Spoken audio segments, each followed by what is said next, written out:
भाजी बनवून घ्यायची. त्याच्यामुळे तेल टाकून घ्यायचं कढईत.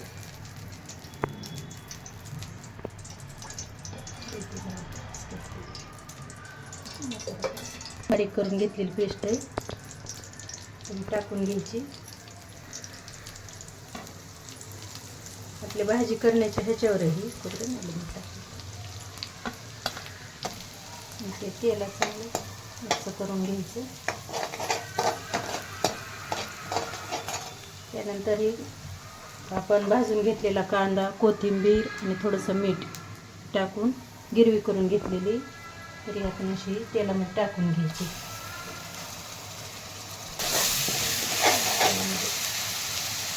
पूर्ण देताना कमीच गॅस करायचा.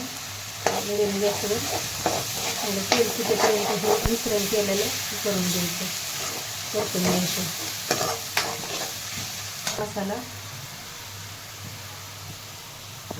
घरचा मसाला टाकून घ्यायचा.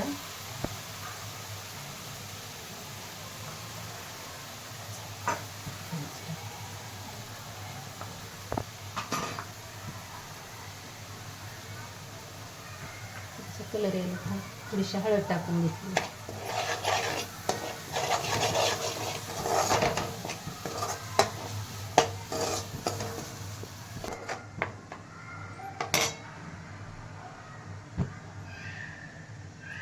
मसाला छानसा असा परतून द्यायचा. तेल सुटेपर्यंत परतून घ्यायचा मसाला.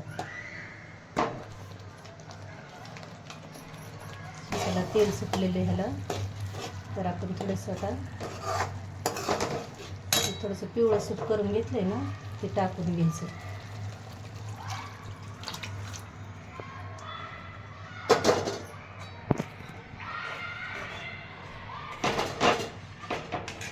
धना पावडर हे फुटाण्याची पावडर करून घेतली ती टाकून घ्यायची. आपल्याला आता हे घट्ट पातळसाठी आपण हे फुटाण्याचे बारीक करून घेतलेले ना ते घट्ट भाजी होती थोडीशी आणि चवीला पण टेस्टी लागते. पाहू शकता तसा कलरही छान आलेला आहे. ह्याला म्हणते काळ्या मसाल्याची भाजी. तर आपल्याला आता अजून पण पाणी टाकून घेता येतं. घट पातळ करता येते.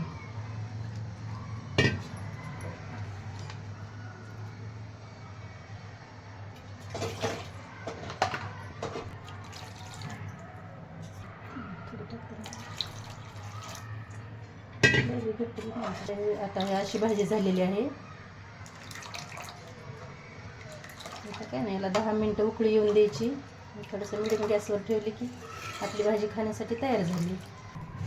आपण पिवळं करताना थोडंसं मीठ टाकलेलं आहे आणि आता कढईला टाकल्यानंतर आपल्या चवीनुसार थोडंसं मीठ टाकून घेतलेलं आहे.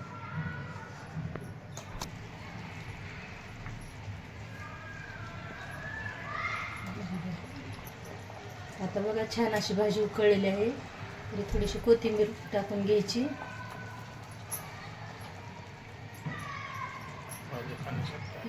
भाजी आता खाण्यासाठी तयार आहे. या काळ्या मसाल्याची भाजी खायला तरी छान वास येतो भाजीचा.